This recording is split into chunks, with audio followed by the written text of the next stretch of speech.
Oh, it's my fault you're a klutz. You stumbled back to the Sopranos podcast, season 3, episode 8.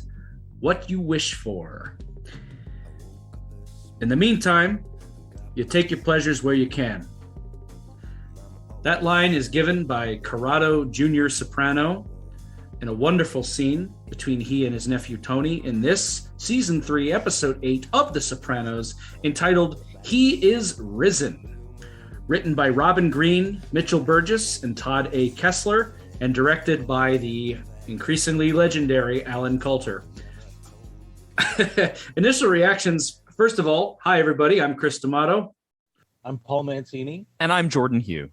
And we're going to talk about, I guess, the closest thing we're going to get from The Sopranos as far as a Thanksgiving special. A lot of my childhood cartoon.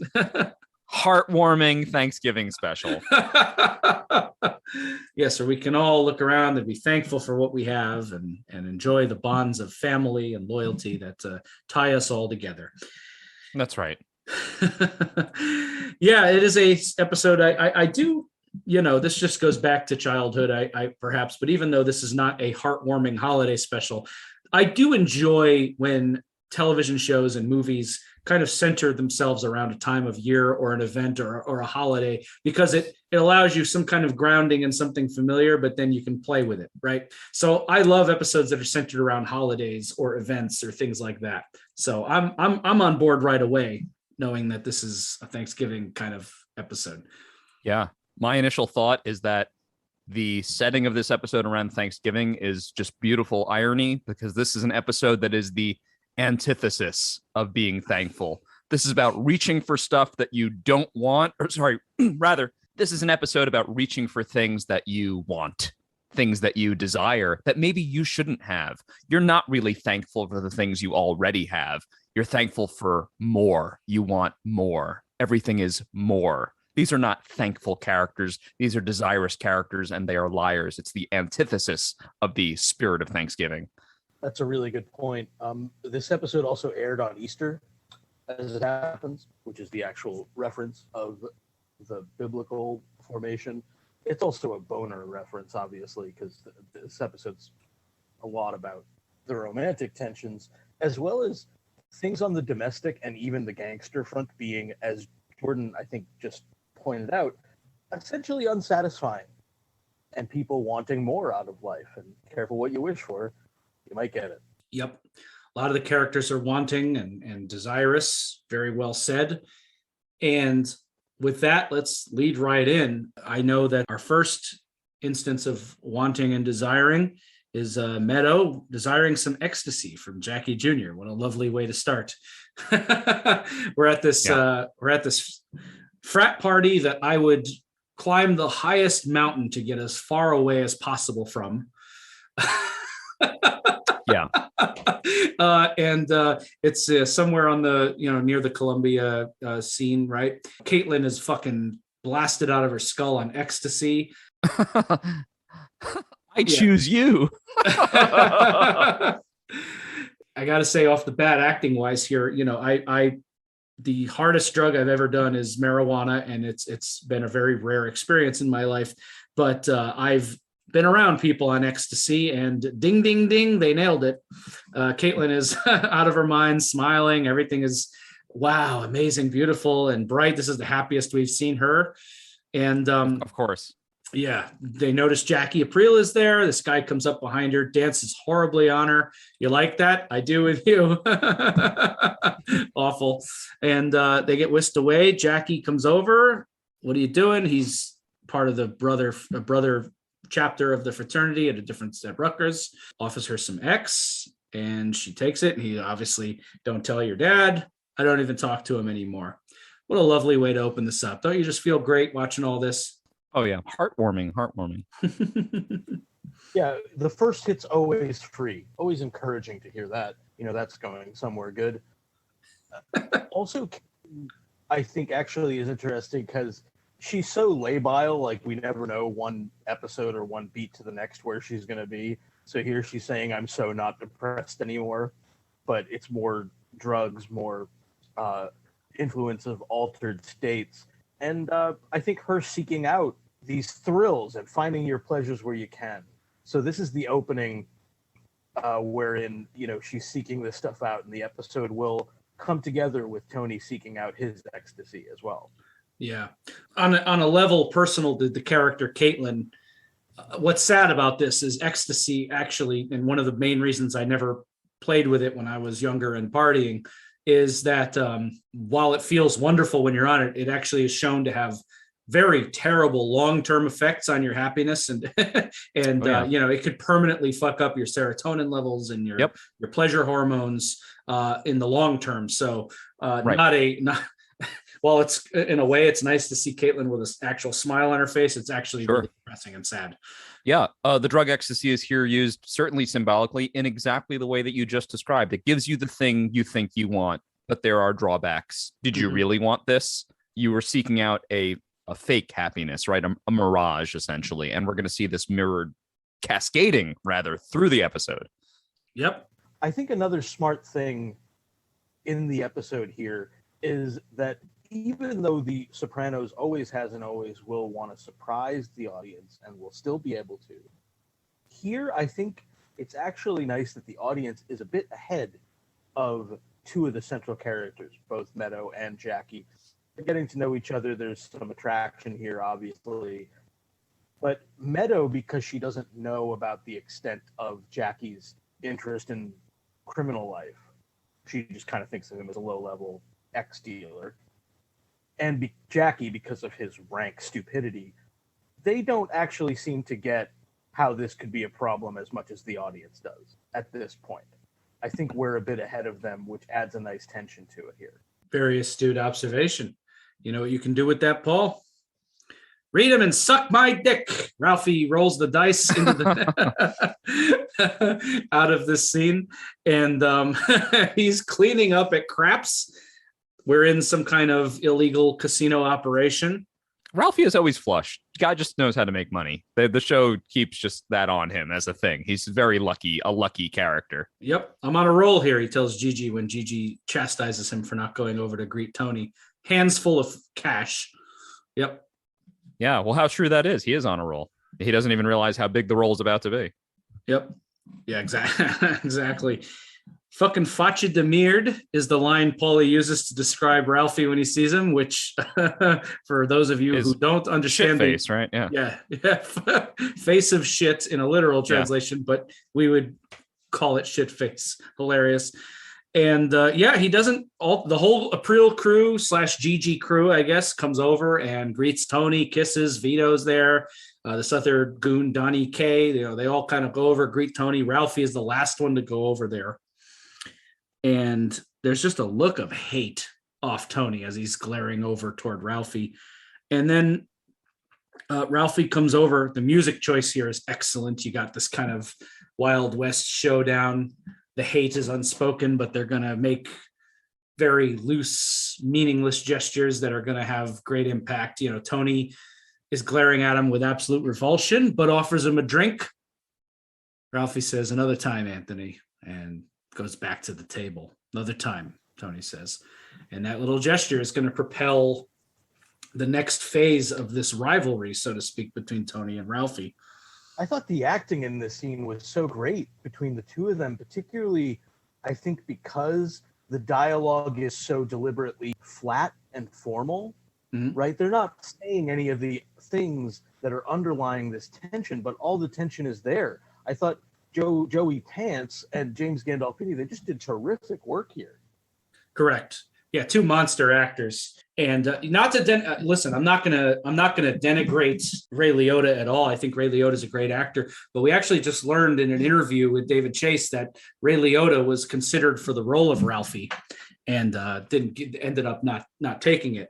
I think he's the wrong flavor for that character. Right. Well, I think the point being that things happen the way they do for a reason, and Joey Pants is as despicable as the character is. Joey Pants is acting the shit out of this, and look, he's been in the show essentially a handful of episodes here, 4 or 5 episodes, and he already feels like a major mainstay. You know what I mean? Like he belongs in this universe. Yes. Let's be clear. Ralphie Cifaretto really almost from his inception on the show is a completely dominating presence. Mm-hmm. And in a way that's like more complex than it was with Richie Aprile, because Richie Aprile, again, we've said this on the show a bit, but Richie Aprile was only ever really kind of a menacing presence. And that's, Proval gave a really nuanced performance of that. There were shades of menace, there were shades of hurt, shades of menace. But Ralphie, we're allowed to see more sides of Ralphie than we really get to see with the Richie character. That's not to say Richie didn't have the opportunities. Richie, of course, has his relationship with Janice, all that business. But Ralphie is I think he's just a more complicated guy. Richie was easier to read. Yeah. Ralphie has a lot going on. He's got a lot of irons in the fire emotionally, psychologically. It's a really rich performance every time you see it. Mm-hmm. Absolutely. The next scene, it's a shame that the bar is this low, unfortunately, for this character. But I wrote, okay, Jackie Jr. is perhaps not a total piece of shit. He, you get nervous when you see the setting and how fucked up and drunk and intoxicated Meadow is here. And has to be that, oh no, the first time you're seeing the scene, is he going to do something completely irredeemable here? And, right. Considering the choice he could have made and perhaps is possibly going to make, glancing at her tit for a moment is perhaps not as bad as it could have been. He does stop himself. Still not great. But, oh yeah, like I said, it's sad that the bar is this low. Yeah, still not great, but very honest to the character. Mm-hmm. Yes, we should like that he is a basically decent human being and does not rape this girl while she's unconscious. Yes, he glances at her tit. Not good. We would rather he didn't do that, but we want to tell a story about Jackie that is clear, right? This guy is kind of a shit. He's got problems of his own to work out, right? He's super immature. We're going to be dealing with all of these things. Yeah. Well said. So we're going to come back to Meadow and Jackie shortly. And then we get this dinner. I guess Tony must have gone out to, Vesuvio just right around closing time after this night at the casino. And he's having this great conversation with Sil. I have to say, again, I love these juxtapositions they gave us. We saw Sil at his worst in University. Silvio at this dinner scene is Silvio, to me, at his best. He's a voice of reason. He's reflecting back at Tony. Tony's angry, and Sil is like, I hear you, but, and kind of being what Sil is there to do as his consigliere, basically giving him the advice. They're weighing the pros and cons of Ralphie just in general. Paulie's last line in the casino scene was, let's just whack this cocksucker and be done with it. So that option is on the table potentially. And Silvio is, they're weighing it. Tony says he's a good earner. Silvio, guy like that, who's counting? And he disrespected the Bing. But Silvio also has to weigh the counter. That said, she was not related to you by blood or marriage. She was not your Gumar. All things considered, he's got a legitimate beef, and Silvio lays it down. You either make him disappear or you make nice. There's really no third option. What do we think? And then he floats the idea of Ralphie as captain. Absolutely not over my dead body. Well, first, I would just say I think the rules of this mob life are really fucked up. That's not to say I don't respect them. I do. I have a lot of respect for how these guys live their lives, even though it's not a life for me. I don't really get it. I don't really get why Tony can't beat up Ralphie. I understand being made as a thing, but also Tony's like the boss. And also Ralphie, what he did was so inhumane and so despicable that the most he got was a couple of punches out of that. And Tony has to now apologize. I don't know. It's wild to me. I guess I should just get over it. I'm not certainly criticizing the show. It's just, it's so hard for me to conceive that you live a life where someone does something so horrible and you can't touch them. I don't know. I agree. It's fascinating. It is weird. It's troubling. It's an example. We're going to see this a lot on The Sopranos. I think we've already started to see it. A character being undone, not by greed or desire for revenge, but essentially sentiment. Tony kind of figured out for a minute that this woman was a human being, and he's upset that she was beaten to death.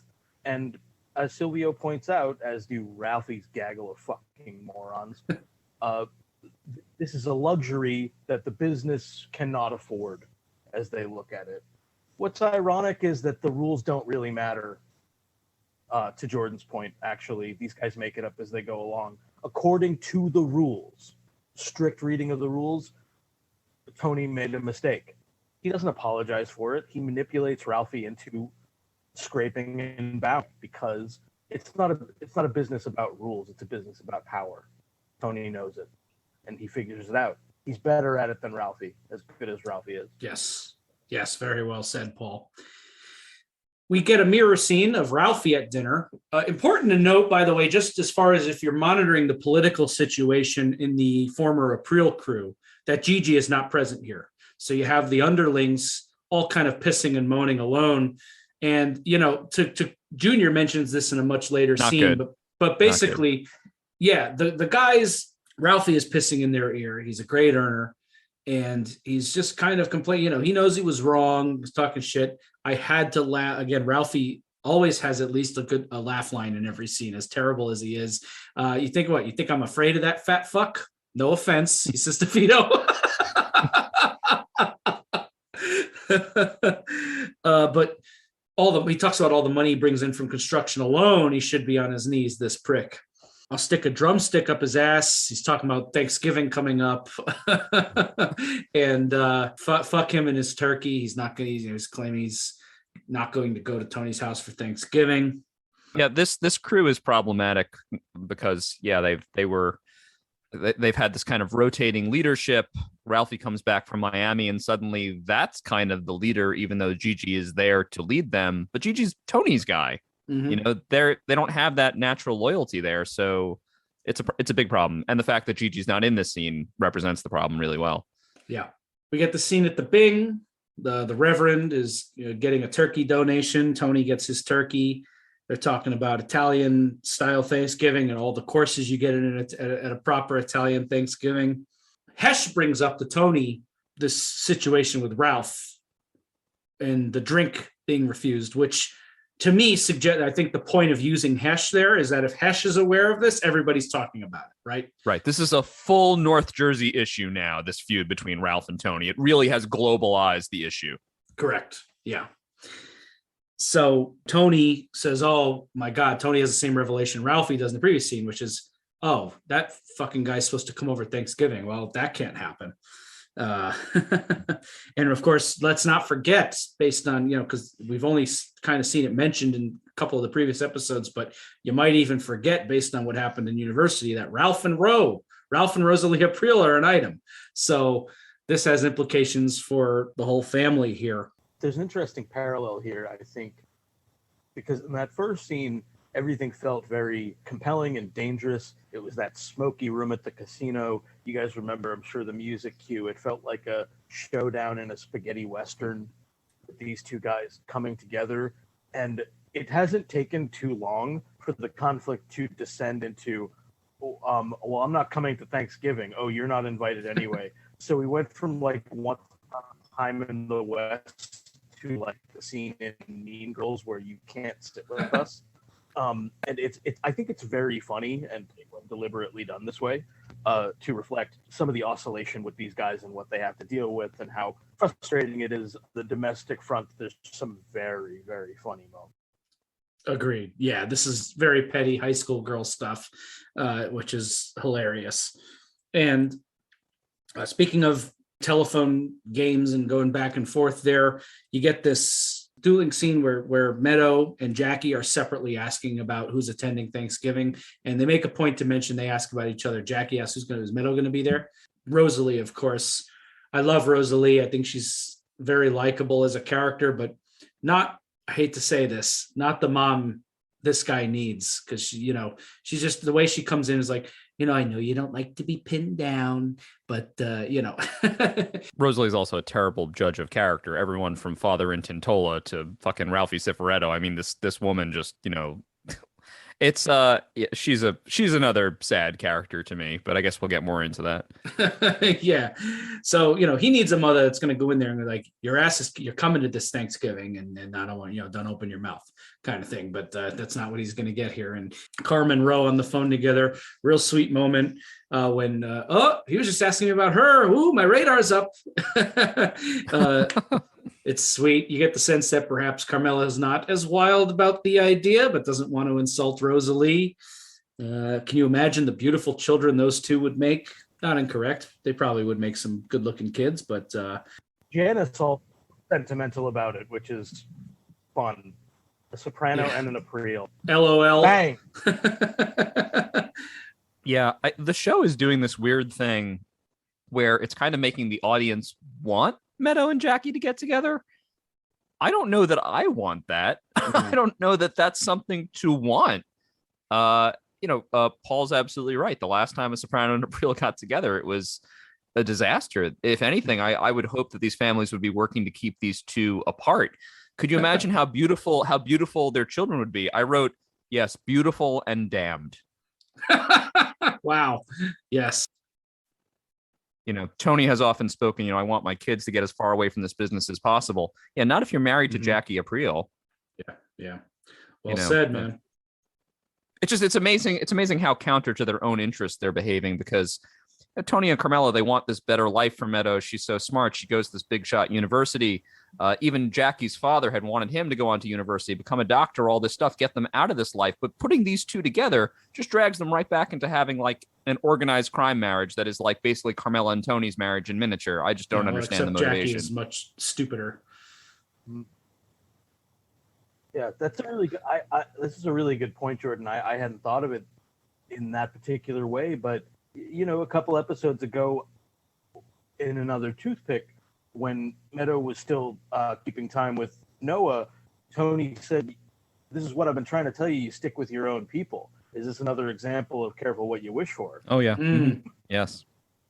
Amen. Very good. So Tony comes home with the turkey. They're getting prepared for Thanksgiving.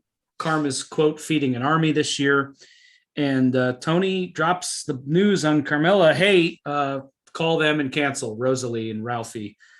Doesn't give her an exact reason, but kind of implies like, you're either going to call and cancel or I will, and my excuse isn't going to be nearly as nice as yours.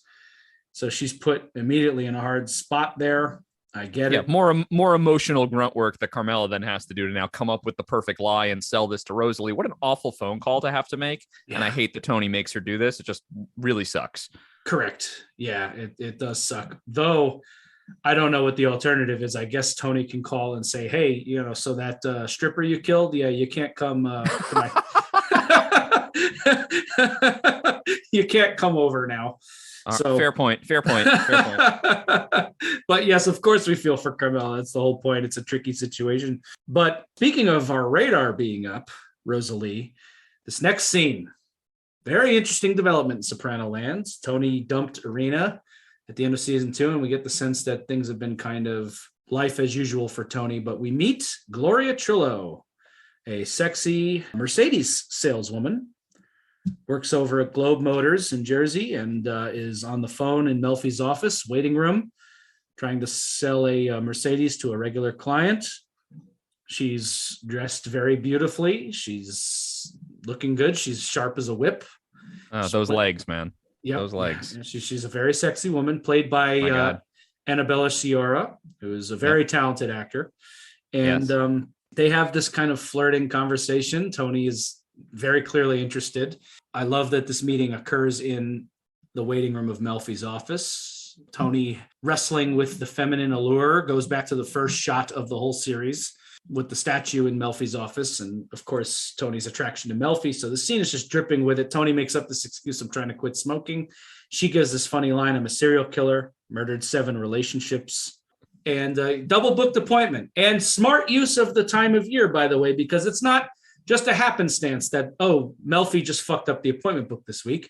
Her appointment's usually on Thursday. It's Thanksgiving week. I love when the writers make something make sense in a way that maybe they didn't even have to, but I like that. That's a good use of your environment.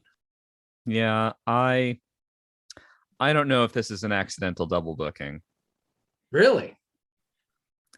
Well, we have 3 options. The first option you've already offered for us, that it's just Thanksgiving week and Melfi got a little flustered and accidentally double booked these people. Okay. I would like to offer that Melfi's appointments with Tony are literally unforgettable. How could you book any person at the same time as Tony Soprano? that seems like it could not have been a fuck up on Melfi's part. The other theory I would like to offer is this, that this woman Trillo has already seen Tony about this place at some point and maybe has even known that Tony is a patient. I would suggest that maybe this isn't the first time she's seen him about. I don't know. There's nothing to bear that out as of yet. I just found it a little too serendipitous. I thought maybe this is someone who has scoped Tony before this moment. It just seemed a little off to me as a possibility. I'm not saying that the show wants us to know that in that moment. It seems a little too fortuitous. You say that, I want to make a little note of that to address at a point later on in the show, but let's talk about that. But I'm very glad you brought that up, Jordan. That's an interesting theory. Yes, and keep in mind, listeners, if anyone's listening to this like right now being like, Jordan's a fucking idiot, I don't remember most of the rest of this season or next season. So I'm going mostly blind on these, having seen them now mostly for the first time. Mm-hmm. Well, and Jordan, even going at it blind, you are, as usual, fairly astute. This is one of my favorite storylines on The Sopranos, if not my absolute favorite. It's got so much tension. It's so interesting. It's the sexiest the show has ever been up to this point. Sexuality on the show up to this point has been, particularly for Tony, much more frustrated and anticlimactic than it is here. Here it works out much better. Everything from the way the woman is situated, her legs, Tony's outlook in the scene being, as Chris, you pointed out, much more comfortable than he usually is in this setting. Even his sheepishness has a certain charm to it. I love the detail that this client that I guess she's trying to sell this car to wants to have lunch with her, it seems, and she, I think, tells a lie that they have a sales meeting during lunch. So we see that she has her options open and she's not interested in certain people. Immediately there's attraction here. What's interesting to note too, just as an observation, is that we're dealing with something different than your average run-of-the-mill potential Gumar here, right?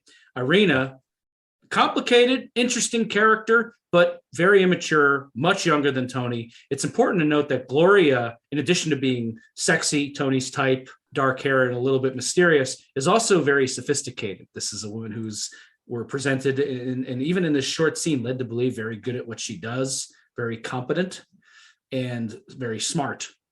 And so there's a level of sophistication here already that is different from what Tony perhaps had with Irina, which is like, oh, I'm banging the hot young Russian. That's probably how he saw that. This is a little bit different. Tony might get a different, obviously sexual attraction, but there's a different kind of stimulation going on here, I think. Yeah, for sure.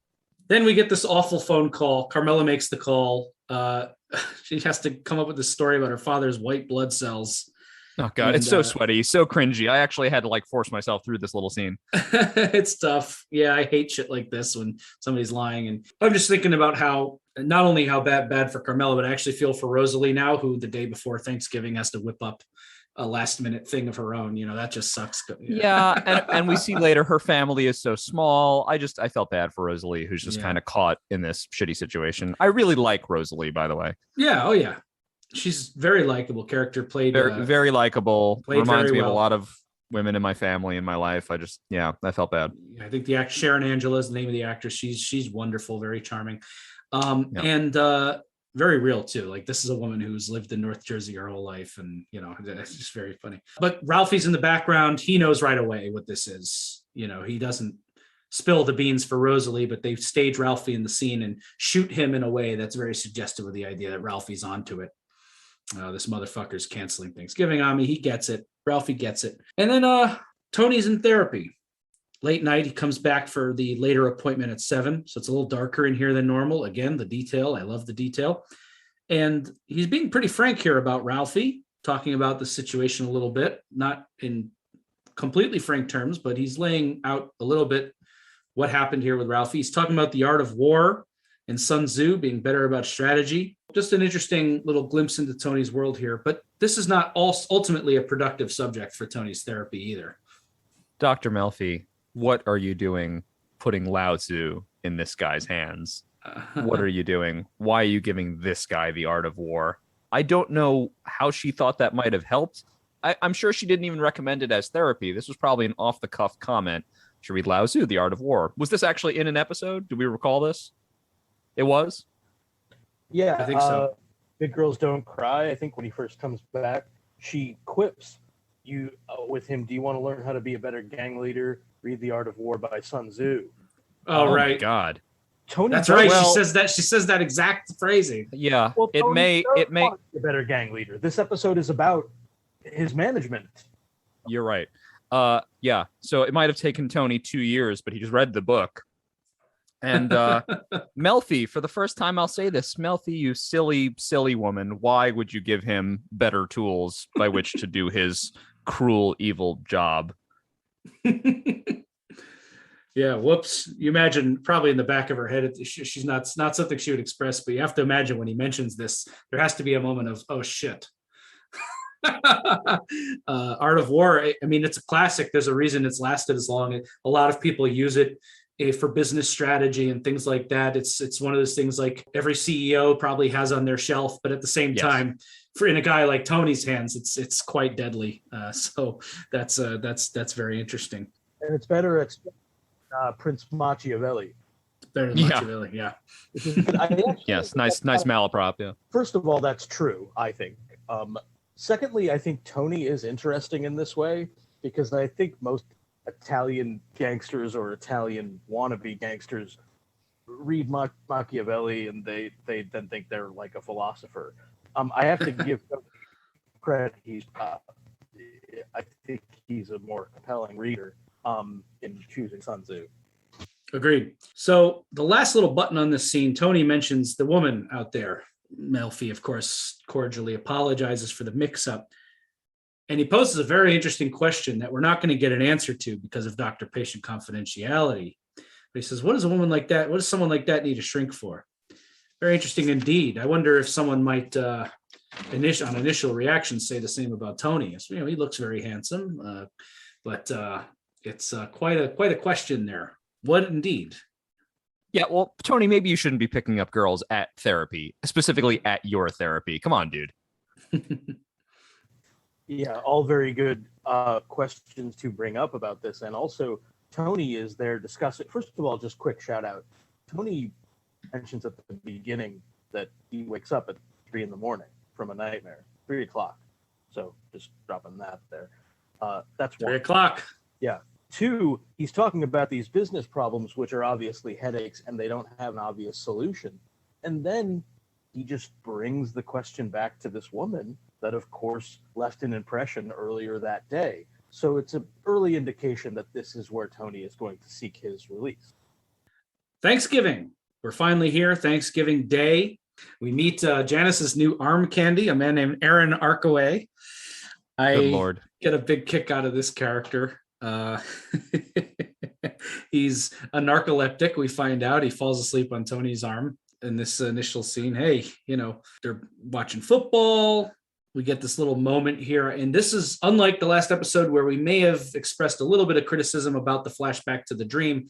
I actually liked this little cutaway showing the Tracy with the bread, Meadow with the bread. I think that worked. Yes, that was great. And it really gets to the heart of what is on Tony's mind when he can't really readily accept an apology from Ralphie, which we'll get into. But I thought this one was good. I did not love the flashback to the fish in the dream in the previous episode when we saw the big mouth bass. But here I did like it because that moment with her standing in the kitchen that emotional touchstone was really important. Yeah. Yep.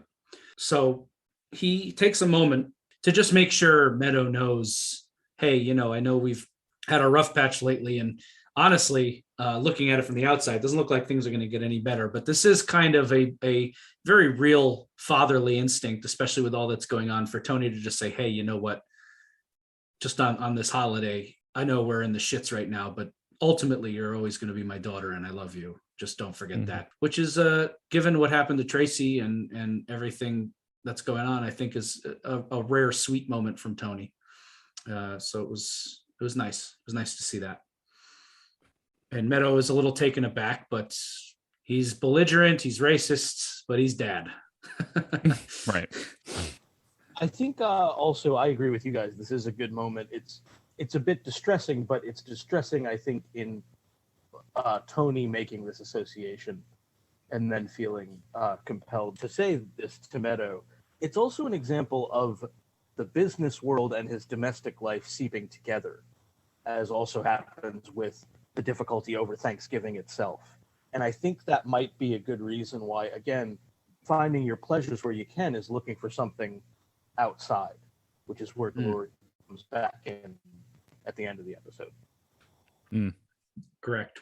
We get a little glimpse of Rosalees Thanksgiving. It's certainly a contrast to the one we were just at, with full house, people cheering, watching football, fun conversations, an abundance of food. And it's just, you got the basics here. You got grandma, you got a turkey, you got your cranberry sauce, and you got two very quiet, brooding men.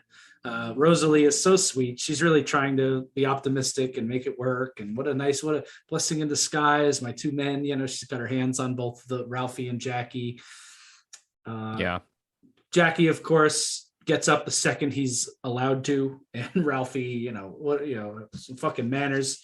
What'd she just say? Gets Jackie, annoyed, and she's like, "Why don't you ask Meadow to see if she wants to go to a movie?" Rosalie trying to fan this flame, so Jackie does so. Ralph looks miserable, very depressed and embarrassed, and I'm not trying to pass judgment on Rosalie. As I said, I like her quite a lot, but this very symbolic Thanksgiving to me in a kind of a reap what you sow sort of sense. Now, I come from a family that's very small. We've often had a small, quiet Thanksgiving, just the four of us, but sort of ironic. When Carmela mentions that she just wants to have a small, sort of an intimate Thanksgiving this year because her father is sick, that is the Thanksgiving that she has doomed this other family to on Tony's behalf. If they're not sharing in Tony's generosity, literally sharing his wealth, right? This is the kind of table that they will set for their Thanksgiving, kind of this last minute slapdash thing that they put together. Everyone looks miserable at this Thanksgiving except for Rosalie, who, as usual, is just trying to put on a good show. Jackie's already 1 foot out the door, and Ralphie is sort of miserable. It's a great contrast, the two scenes. It creates this really nice dynamic. And symbolically, I mean, it puts even more pressure on Ralphie, for his future prospects. How many more meals can I eat like this? I need to make nice. The pressure's on. Exactly. Very well said. Yeah, because the thing is, and Paul alluded to this earlier, Tony has the power in this relationship. He's the one that is more talented in this so-called art of war, right? He's got all the resources. Ralphie, what are you doing ultimately? How long can you sustain this? Right, exactly. That's a good point. Yes. I also thought the parallels were great. Did you guys notice when they cut back to Tony's place, it's, you got the full table, and I think we've come to the part of Thanksgiving where dessert and coffee has been served. So first of all, they're having coffee and eating Carmela's homemade desserts. So that's fucking awesome. And it also looks like they've brought out like the sweet liquor, like the Sambuca, so the party can keep going. It's an embarrassment of riches, right? Yeah, agreed. But the good news is it's almost time for turkey sandwiches. Tony throws a grape at Aaron. Even Meadow has to laugh at that, and that's something that perhaps a girl in her position probably wouldn't normally laugh at, but it even catches her. It's just so funny. Janice has to explain narcolepsy to Tony and the group, and that it's a real thing, unlike most of the things she has dealt with her whole life, or Epstein-Barr and all that. So yeah, Jackie, first of all, a lot of humor here, as to be expected. It's a Sopranos dinner scene. You got Green and Burgess on this one. But, the doorbell goes off, and Carmela's mother is like, "Oh my God, who's that?" And Carmela's line, "It's the Boston Strangler, Ma, Jesus." Kills me every time. Then Jackie comes in, and we get our title quote for the episode. At least this is where the Sopranos got it from. Aaron Arkaway drops the born again line of the millennium, which is, "Hey, have you heard the good news? He has risen." Hilarious. I think that Yep. the delivery, the awkward pause, he probably said that to everybody on the way in, one Yeah. at a time. This Aaron Arkway character, I want more of him. He's so fucking funny. The casting is perfect on this guy. And what a great subversion of Thanksgiving that usually opens with some kind of a grace or a prayer, right? Sharing your riches with each other, with God, right? The only religious person here is literally asleep, as being put through this. That's hilarious. Meadow and Jackie, they head off together. Very publicly, right? Yes. He publicly asks her out at Thanksgiving dinner. There is no more possible formal declaration than I would like to take you to a movie. I would like to date you, and I'm announcing this to the entire family and in front of Tony, which I wonder if this earns him some respect points. I think it does. Sure it does. I think open courting is something I think an old school guy like Tony would really appreciate. Absolutely. Look, you know what this reminds me of in a kind of a twisted way. There's Godfather references peppered all over the show. When Michael has to date Apollonia in Godfather, they do it in the full presence of the family. He goes on a walk with Apollonia. We see them walking alone through the Italian, landscape. And then the shot as they go further in the distance, the whole family's just walking like 20 feet behind them. And he can't get her in private until the wedding night, which is, I think, how maybe in Tony's idealized version of the past, that must be how it goes. Remember his quote in season 1, in this house, it's 1954. And so in his head, this is great. Not knowing, of course, that Jackie was catching a glimpse of tit, mere days ago. And, Tony is looking at this situation with Jackie and Meadow through rose-colored glasses, obviously, because, Certainly. well, at least it's not the black kid, right? Yeah. That's how he's seeing it. So they go out, and they're making out in the car. She doesn't go to the movies with him. She's going over to Hunter's. He has no interest. Come with me. Let's go to Dubs, his buddy Dino's house. She's not interested. One last little note, by the way, I think is funny about the previous scene that I forgot to mention is that somebody mentions that his GPA is up this quarter. And then he tells Meadow in the next scene that he doesn't even go to school anymore. He wants to be Hugo Boss, men's fashion. This is an important moment, though. And as much as Jackie sucks and he's a doofus and he's like a Jersey Shore wannabe kind of douchebag, this gives us a little, like, there's something there. Like, oh, maybe he could be steered in the right direction if he didn't have this issue of his own sense of masculinity getting in the way of his desire to be a fashion designer. Like, having a character like this actually have something that he could potentially be interested in besides being a lackey in Tony's crew. That's something. Right. It's just unfortunate that he mentions his interest in fashion in the same breath that he uses the F slur to describe like a gay person's interest in that same pursuit. So you're like, okay, it's nice that he has this interest, but his background is just kind of always going to bar him from that. Right. What is the quote faggy end quote part of it, the work? Like he says, I just want to be Hugo Boss. Jackie Jr. wants in the fashion industry the way that Chris wanted in Hollywood. I want to be a player. What else? They don't have any. Do they have talent to offer? They have a work ethic? No, they're seeking out status. It's hollow. Yeah. So he's really trying hard here. Meadow has to drop the listen, I'm fresh off a breakup thing. That's I need time. I want to take it slow. She's clearly interested. It's not, I don't think this is a rejection like, hey, stop trying. It's just like, hey, I don't want to go to your buddy Dino's house and fuck right now is kind of the underscore here. It's like, I'm a little raw emotionally. And he, again, does the bare fucking minimum that he can do to maintain her admiration and respect by accepting it. But of course, we know how he's really feeling when he screeches through the stop, out, like pulls away at 80 miles an hour and screeches right through the stop sign. He's pissed off. He's frustrated. I'm not excusing him. I don't actually even really like Jackie Jr. all that much. But again, I know it's easy for us to judge. These characters are 20. They're he's a kid. Again, I said this in a previous episode. Someone has to teach him to be better. Yeah. Whether that will actually happen, we will have to see. Mm-hmm. Good point. Meadow's immaturity will also inform the next beat, just as Jackie's immaturity informs this one. So as you said, they're 20, and it's one step forward, two steps back with people. Right. Yes, well said. Cut from the screeching to a different kind of car screeching on the TV. Tony's watching a Mercedes commercial, of course, with elevated interest.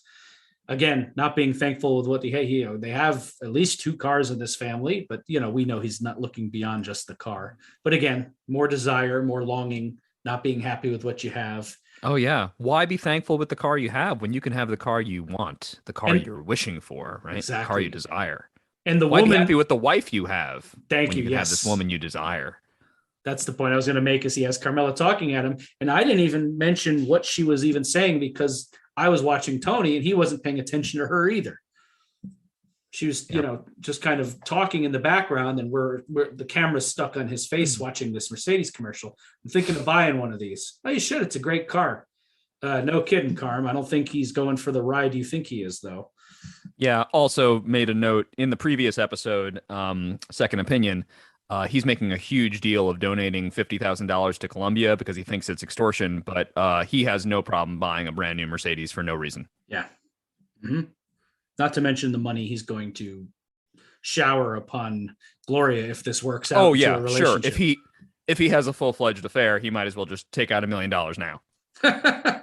Yeah. We get this scene here. Everyone seems to be, we're back to the gangster world. Everyone's talking about Tony and Ralph. I think we're in the back of the Bing, and we meet this. I think I could be wrong. Correct me if I missed this. I think this is the first appearance of a character referred to as Little Paulie, who is there. He's sitting next to Paulie. They don't give you much context here, but this character is joining the show for the first time. His name is Paulie Germani, aka Little Paulie. He's Paulie's nephew. He's somehow attached to Big Paulie. So we're gonna get more on him at a future date. But first appearance of him, I just wanted to note it. I put a little star on my notes anytime we meet a new character for the first time. Yeah, and they're doing a better job in season 3 in general of expanding the Sopranos universe. In the first season especially, you get the sense that okay, there's this little nuclear family, and then there's these other captains, and they have their own crews. But you're starting to now see that the scope is kind of intentionally vague, and I sort of like that. It sort of justifies how Ralphie appears out of nowhere. It's just like, oh, he was in Miami. He was part of a different crew. You kind of buy it. And these guys kind of start coming in and out. And I start to get more comfortable with that as a more casual viewer. Correct. Yeah. You have to just kind of accept the fact that, for the 30 or so gangsters we're seeing, there's probably like another 50 or so that we don't see. Sure, that this is a much larger operation. Yeah, exactly. So when they bring in new characters like that, it makes sense. So everyone's talking about Tony and Ralph. This is still the talk of the Jersey mob scene. It hasn't been fixed. It hasn't been addressed. Tony disinvited. In fact, it's only adding to the gossip, this whole Thanksgiving thing, that Tony disinvited Ralph. I heard Ralphie wasn't going to go, that kind of thing. Everyone's managing reputation and discussing what it all means, Gigi is frustrated but stalwart is what I put here. He's a loyal Tony guy. I like that he vents exactly what's going on, but then he says, listen, I'm not complaining, you asked. We talked at length in a previous episode about how Gigi is our kind of like, in a way, he's like an ideal blue collar mid-level gangster. He's very believable, this guy, this actor playing him. And we see that there is a frustration here, and Silvio mentions the bags under his eyes. Fucking stress is killing him. But there's something going on here with Gigi, and his frustration with Ralph is hitting a bit of a fever pitch, and he's not enjoying his day-to-day. But for all intents and purposes, we are still seeing that he is a loyal Tony guy through and through. And that's an important note, that he is Tony's man overseeing this crew, because we're going to come back to that. He warns Ralphie at the top in the casino. Ralphie says, I'm on a roll here. Gigi says, you'll be on a slab. You keep it up. So it's another anticlimactic element in this, because Gigi ends up dying and affecting the whole format. He says to Tony at one point in this scene, describing the frustrations with Ralphie, he says, plus you and him and all that other shit. Gigi ends up backing up, and he blows a gasket, the poor son of a bitch. And I think ultimately, as you said, there's important stuff about him being a Tony loyalist here, but also about how the stress is killing him. And Tony, again, will want to relieve stress by the end of the episode, because as he reflects about Gigi, maybe he wants my fucking job. Well, it also suggests that Gigi might not have perhaps been the best man for the job on paper, but he's Tony's guy nonetheless, so he got it. You know what I mean? Be careful what you wish for. So another example of that here. The next scene, very intriguing development here. We see Ralphie and Johnny Sack. Now, this is exactly what Tony feared in his worst nightmares, which is one of his guys pissing in Johnny Sack's ear living in North Jersey. I love the elevation of Johnny Sack. It feels like he went from a maybe once or twice a season character to they're kind of stepping him up here. And I love Vince Curatola, the actor playing him. So I'm happy to see more of him. But we get the scene of Ralph. Did you hear about what he did with Thanksgiving? Not good, Ralph. And he's just kind of bouncing off and makes a vague threat. He says, you want to commit suicide? Pills are a lot easier. Don't talk crazy.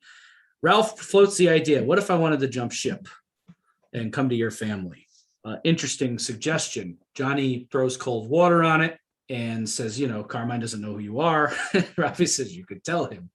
Johnny, of course, kind of lays it out in very pragmatic fashion. Listen, Tony, I'm not going to deny Tony has his faults, but our families are intertwined in a long-term business arrangement. That's not going to change for anybody, even you. So how can we work? What needs to happen here? I love Ralphie's little list. A, she was a hooah. B, she hit me. Yeah. Second of all, and then adds, of course, plus that wasn't my kid she was carrying. Yeah, well, maybe that's true. Probably not, but fuck you either way. Yeah. Not loving Johnny Sack's involvement here. This is not what Tony wanted. And I hardly see how Ralph thinks he's getting away. As you said, Johnny Sack throws cold water immediately on the idea of Ralph perhaps joining up with one of the New York families. Carmine doesn't know him. But also, Ralph has some intuition. He's a smart character.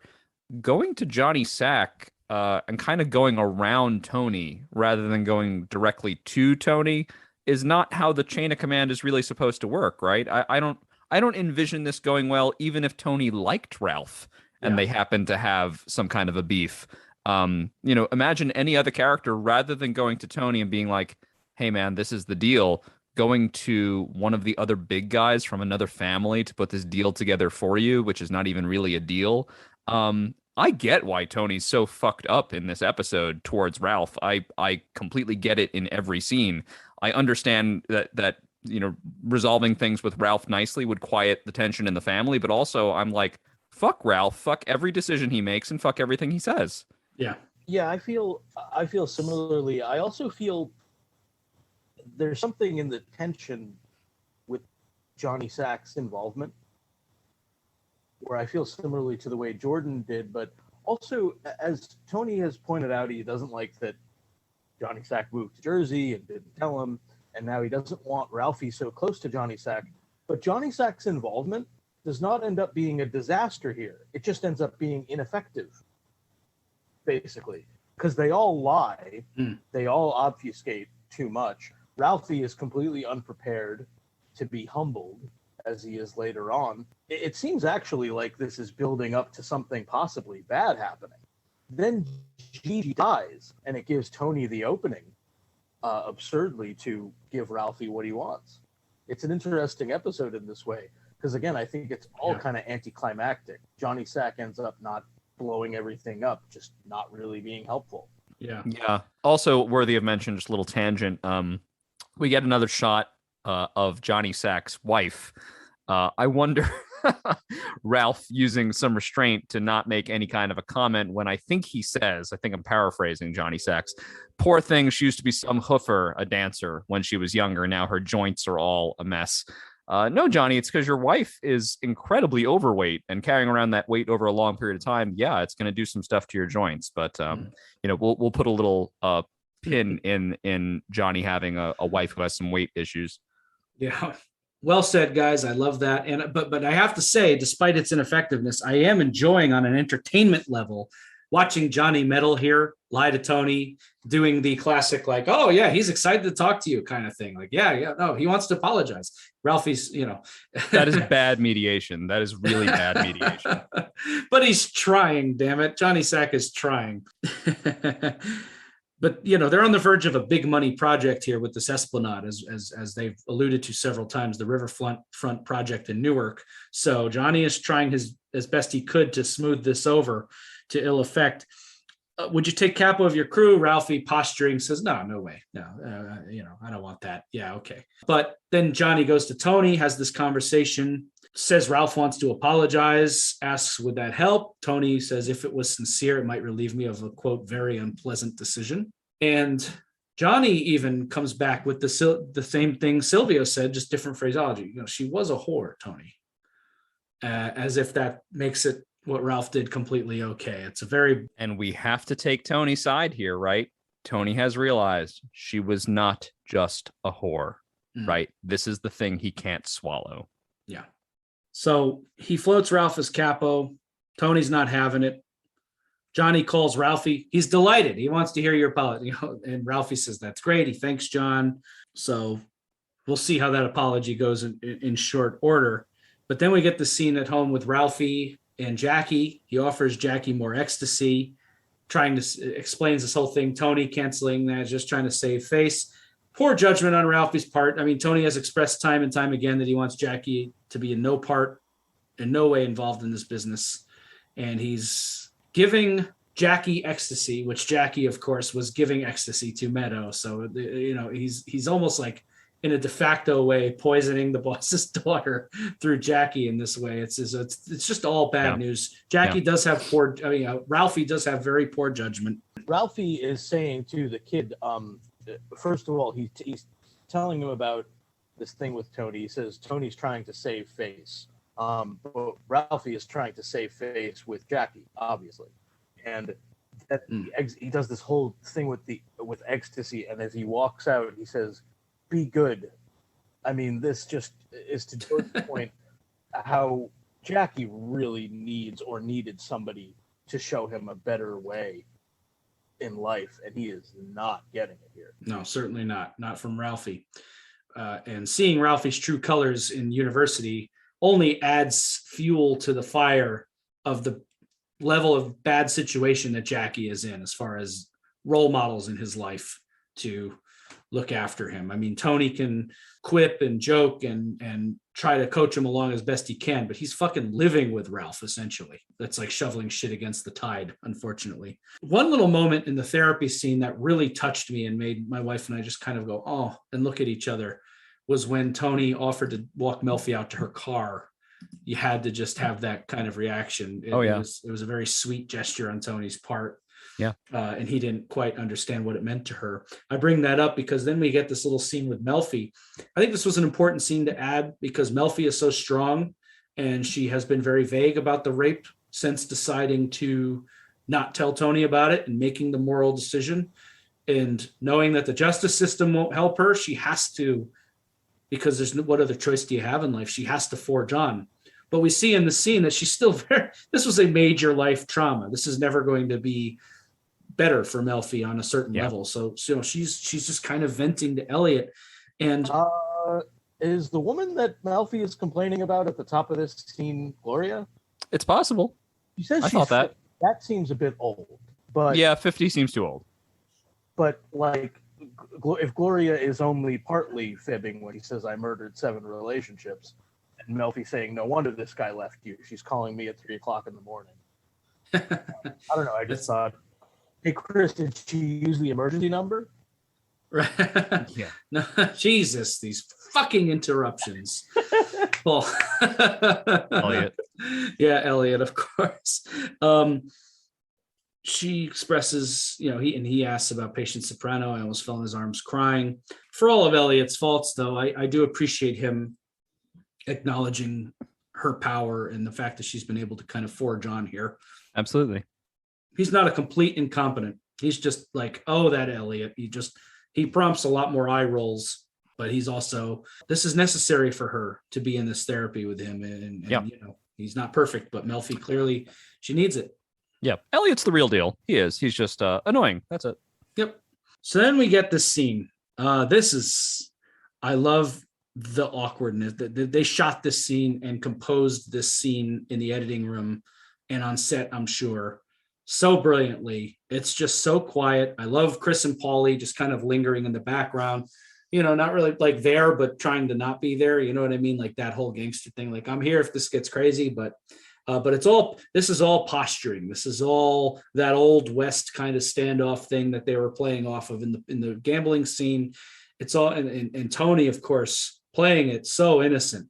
Like doesn't see him until Ralphie clears his throat, looks up. Oh, I want to apologize. Oh, Tony's face is like, oh, well, you're here to apologize. I guess I should stop eating. Oh, okay. What do you have to say to me?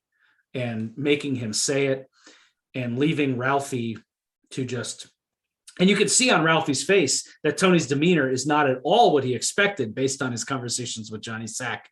He, I think in his head, he expected Tony to be like, Ralphie, you fucked up, right? But but no, Tony is giving him Zippo, nothing. Even after Ralphie digs deep as he can and says, I disrespected the Bing, ... and the girl. That's all he says on that. And he justifies it with the Coke. He was doing a lot of Coke and he's not doing the Coke anymore. Tony gives him no words of comfort. No, all right, Ralph, we're good. Just starts eating again, looks up, anything else? And Ralphie can only walk off in silence. I've had to give apologies in my life, and that thing you hope to hear after an apology just does not come here. So you can see why Ralphie has kind of angry blue balls in the next scene here. What do we make of this? I love this scene. I think this is a great scene. Another great Ralphie Tony scene. This is a move of ultimate power. This is Tony flexing. Mm-hmm. This is letting Ralphie know your situation is entirely in my hands. I have all the power. You have none. I can humble you. And I can send you away from my table with your tail between your legs, and you have to just take it. Tony wants maybe Ralphie to feel as helpless as Tracy felt, right? Just give him something back. He does not want to give this guy an inch. We can really blame Johnny Sack for fucking up this mediation, and Ralph does need to apologize, but Tony is being really intentionally aggravating towards Ralphie in this scene, and I am totally on his side. Again, I understand that telling Ralphie something like, I understand, yes, let's put this behind us so we can move forward together as business partners, as friends, whatever. But his not doing that is way more important to me in terms of Tony maintaining the honor of his character and having the courage of his convictions and saying, no, this girl's life mattered and how I've been disrespected matters, and your feelings don't matter, Ralph. So I enjoyed it. Also, the shot is framed beautifully. You've got Paulie and Chris, two deadly wolves, just kind of hanging out on the outside of the scene. Ralphie comes in. He looks so childlike, and he's doing like that Cupid doll face thing that Joey Pants does so well. And Tony's just sitting there eating. You are a 2-minute interruption in my meal, and you are nothing more, Ralphie. And it's great. Yeah. Yeah, really well said. Also, I think earlier when he's talking to Johnny Sack, Ralphie said something to the effect of, you don't think I know people are laughing at me behind my back? And we know we've noted in this episode that the gossip train moves pretty quick. Reminded of Uma Thurman in Pulp Fiction. These guys can be worse than a sewing circle. The word quickly, right? And here it doesn't seem like an accident at all. I think Jordan also mentioned that they could be there as muscle, but I think Chris and Paulie are the audience. Right, and that this is that much worse. Right, a humiliating encounter. Yeah. Mm-hmm. Yeah. Well said. It's something else. It's definitely Tony again. He's in full boss mode this season. He's. I do like the way he handled this. It's just it's rough. I can also see it from Ralphie's point of view of like, fuck, I'm just not getting what I need out of this. We get the next scene in the back of the social club, the April family social club there that Richie used to hang out in. Gigi shows up with turkey, says it's mentions the line, the turkey, it's like spackle on my bowels, nothing moves. Yeah. Get back to that momentarily. But he's definitely stressed out. The guys, he mentions there's no Ralph. Please, let's just enjoy the quiet. Yeah, Gigi, any reprieve from Ralphie is good. Johnny's watching TV, smiling at the Esplanade, having lunch. Ralphie comes in and Johnny says, we're fucking Esplanade. We're going to need bulldozers to take the cash away. Again, big money deal, very important. And the Esplanade storyline is not going away anytime soon. So just planting those seeds wherever they can, that this is going to be a big deal for all of them, New York and New Jersey. And Ralphie is verklempt. He's beside himself, scraping, bowing. And Johnny's Johnny's a boss. He gets it. Like, hey, he's just playing the game, and Ralphie says, no, fuck that. He's going down. Very much more direct threat than he's not leaving me a lot of options, which he says a couple scenes ago. So this is escalating, not de-escalating as far as everything is building. And Johnny basically, what are you, fucking crazy coming in here talking to me like that? I've given my life to this thing. Ralphie's at wit's end. What is Ralphie going to do? And I have another interesting question I want to throw at you guys. I have no idea where this might go. It might be a cool conversation. It might not. But what's different in this episode up to this point? Had Ralphie just taken the fucking drink at the casino? Anything? That's a tough question. I don't think that Tony can really forgive him for this Tracy situation. I think not having the drink, not sharing a drink is more of an irritant. I don't know that that is so much the point of contention. I think things might be going better for Ralph. Ralph's not doing himself any favors in the early part of the episode. I don't know, Chris. I'm not sure. I'm trying to imagine the drink they would share. I don't think Tony's feelings would go away. No.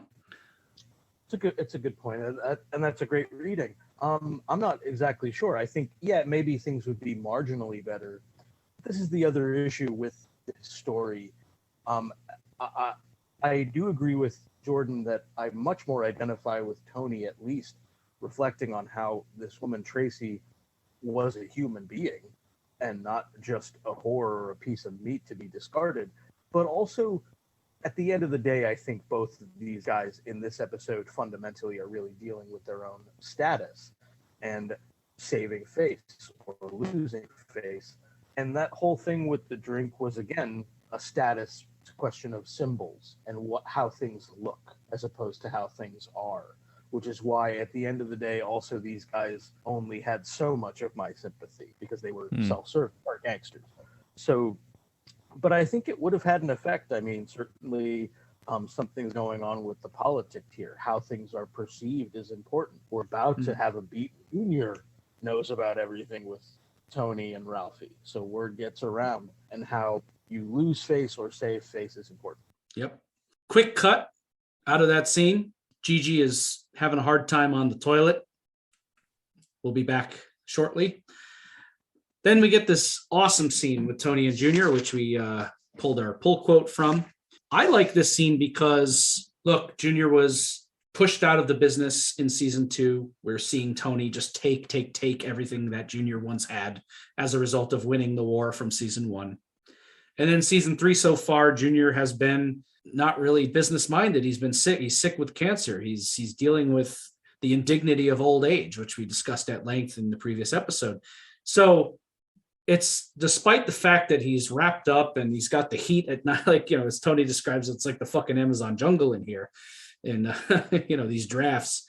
So he's definitely diminished. He's suffering from the chemo, but Junior wants to feel useful and get involved and give Tony a little advice here. And I think it's kind of a nice moment to see Junior back in this capacity as giving Tony some advice on leadership.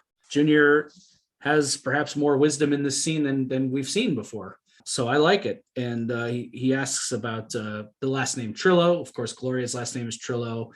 And somebody had 9 daughters, this guy Trillo, whatever.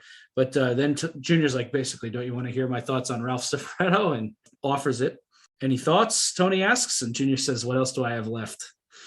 A funny line, but a kind of a sad line too. And he lays it out. Gigi's not really respected by that crew. Now, on top of that, you got Ralph pissing in their ear. But Tony can't pull Gigi out of there because then it looks like he's being indecisive. And Junior kind of lays it out. This is what being a boss is. You steer the ship the best way. Sometimes there isn't an answer. You steer the ship the best way you know how. Sometimes it's smooth. Sometimes you hit the rocks. Thoughts on this scene? Thoughts on Junior's advice and this nice moment between these two old horses, I actually think my reading of the scene would be as simple as you just laid it out. Simply just the wisdom coming from Junior's age that, listen, even as the boss of the family, sometimes you can't win even when you've won. That there are some situations that there is no positive outcome. You're going to be judged either way, and you're going to have to find some way to ride that out. And I think, he just kind of says that, Yeah. Yeah, Junior lays it out nicely. He uses the boat, kind of the ship of state imagery will come back to obviously the question of captain and as well as boats. By the end of the episode, seeking out some sort of respite from it, has the line that I chose for our pull quote, "In the meantime, you find your pleasures where you can."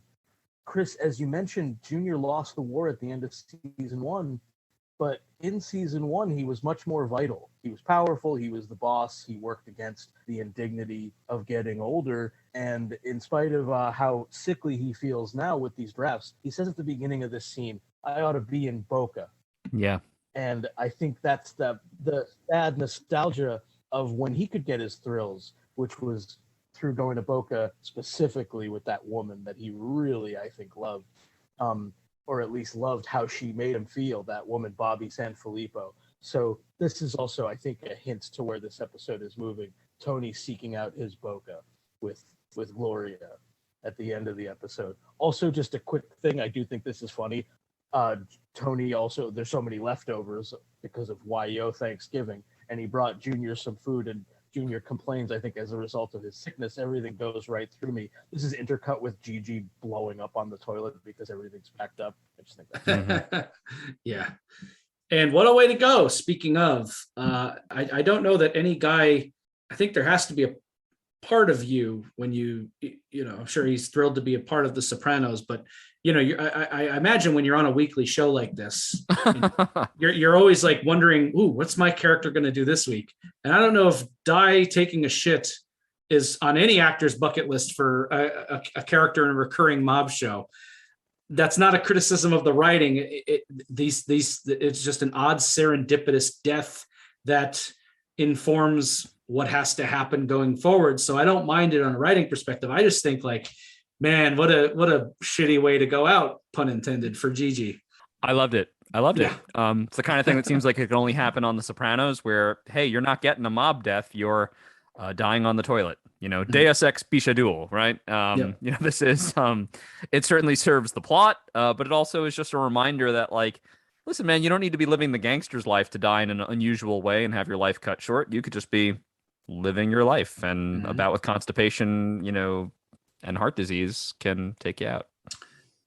It's it's really something here. And like you said, this is something that you know, the Sopranos can pull off in a way that's interesting. But yeah, it not only serves the plot, but it also serves the show's pattern of anticlimax, because Lord knows what would have happened had Gigi not died here.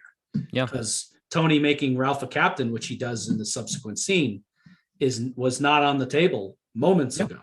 Also, we're gonna double down on this idea that Ralph Cifaretto is like the luckiest character of all time. Just like good fortune just surrounds this guy always. Yeah. Think. Tony said Ralph captain over my dead body, but it's just another dead body. Right. Someone else's dead body. Yeah. Yep. And I have always loved this scene, because it's like, it's one of those things, especially, you know, you think about people in powerful positions and what decisions they have to make and who they're going to promote and what all this scene at the funeral. First of all, very, very funny dialogue between Paulie and Silvio there about dying on the toilet, and Elvis, and, you know, the producer of The Simpsons, Dom something, but just funny dialogue there. But this, I've always remembered this as a pivotal moment in season 3, when Tony is looking at the remains of the April crew one at a time.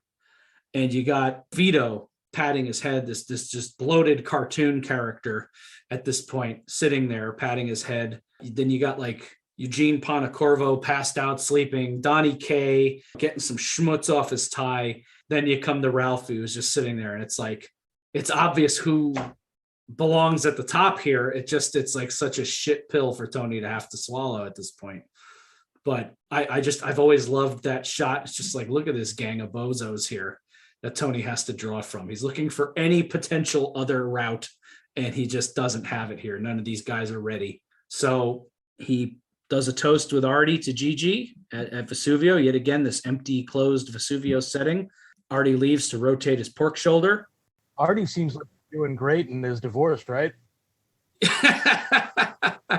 yeah, he's definitely not doing well. Plainly wasted at work, smoking a cigarette in the joint. Nice. Already, he's a real sad sack right now. Yeah. But Ralphie comes in. There's a bottle of liquor on the table, and Tony just lays it out plainly. I have to imagine, again, this speaks to the wonderful acting on James Gandolfini's part. Tony's dialogue on page is very simple. I'm making you captain. That's the line. And he just adds so much regret, pain, but also like just matter of fact delivery there is so good. And Ralphie, of course, is thrilled. This is what he's actually been wanting. And for a moment, he thinks, oh, maybe it was my apology, but then I need to hear that it was merit and not that some guy got constipated and blew a gasket. Tony's basically like, ostensibly, don't look a gift horse in the mouth, Ralphie. You're getting what you want. You're going to be making a lot more money. Don't put too much fucking thought into this. Ralphie accepts it, offers the drink. Tony doesn't even verbally say no. He just kind of shakes his head, downs the drink that he had. He could have very easily just poured Ralphie a shot and had this drink. But this is Tony's way of making it very clear that, like, you are a lucky fuck, because this could have all gone a much different way. Yeah. Again, I think it makes us uncomfortable to watch that moment, but also it is so important that Tony sticks to his guns and that he states plainly by downing his own drink and walking out, saying to Ralphie, I will not break bread with you. I can't let this just to the side. We're going to do business, but this is not a friendship. Exactly. Yes. That the era of you and I hanging out, having dinner, that's done. Yeah. Exactly. But he's captain and it is what it is. But Tony drops the line, be careful what you wish for. You know what they say, be careful what you wish for. And this is Tony being very glib here with that remark. Downs his drink, walks out. Jackie and Dino, two scholars, two young two young men on the rise, having a very crude conversation at a pool table. Did you fuck her yet? God. Anyway, his keys are there. What was that, Paul? Her body is mad right. Yeah, she's creaming for me, man. All right, let's stop this. Yeah, just two fucking gavones over here, as we say in Italian. And Meadow and Jackie are there, and she's very drunk. She wants to go. He wants to stay and play another round of pool because he's such a good boyfriend. This is like the honeymoon phase. He should be like, oh, Dino, I gotta go. Meadow wants to leave. It's like, but he's just he's a jerk off. He doesn't want to go. So she's drunk. She's being playful. She's being a quote unquote brat, whatever. But again, exhibiting her immaturity. Again, this is somebody who is not of legal drinking age, drinking and in college and freshman year. And she just grabs his keys, runs into the car. I think she's just trying to be playful or is not really obviously in her right mental state. But she grabs it, gets in this car and fucking drives off a little, what do you call that? A little hill there, and makes a fool of herself. And you for half a second, you're like, oh my God, is she hurt? No, her purse is stuck. But the point is ultimately at the end that Jackie comes to her rescue and says, fuck the car, at least you're okay. And we're led to believe at this point, at this moment in time, at the end of the scene, that you can safely say Jackie and Meadow are a thing. Yes. Yep. That's ultimately the destination here. Right. Yeah, the whole previous fight was you wouldn't go with me, but you go with that black guy. And at the end, she says, I want to go with you. Right. And they're framed out by the car. And the next scene, I think very playfully has Tony going to Globe Motors. And instead of the woman stealing the car, Tony is going to give the car a, quote, test drive. Mm-hmm. And Tony goes Mercedes shopping. I don't know if this again, it's the Sopranos, so maybe it's deliberate. Maybe David Chase would tell me I'm overthinking it. I couldn't help but notice as Tony drives off with Gloria that he drives over a big yellow arrow painted onto the pavement, pointing the opposite direction he was going. So maybe. I if that wasn't deliberate, that's cool. But if it was deliberate, that's also cool. It's basically like, you're not supposed to go this way, but here we are. Drives off with her. Well, Jordan, our title for this episode, which is What You Wish For. Yeah. right? And Tony, he was issuing a warning to Ralph, but shouldn't Tony at least consider his own advice? He should. I'll just leave that as a question, and I'm sure we'll discuss it later. Mm-hmm. Yep, very interesting. Drives off. The final button on this episode is Gloria laying naked in the bed of the Stugatz, Tony's boat, calling Melfi to cancel an appointment. Tony comes in. All they had was wine coolers, but he says it loud enough and clear enough that there's a little glimpse of recognition in Melfi's eyes when, Sure is. And I think there's a moment where she's on the phone with Gloria as hanging up, where she's like, "Oh Lord, what have I done?" Yep. And because she's a therapist, she can't quite call Gloria on it at this point in time. But there is a feeling of horror in the pit of Melfi's stomach, which should give us, the audience, cause for alarm. As this whole thing is cause for alarm. And then Tony climbs in bed with her, and they're very passionately kissing. And we get this beautiful shot of the Mercedes on the dock.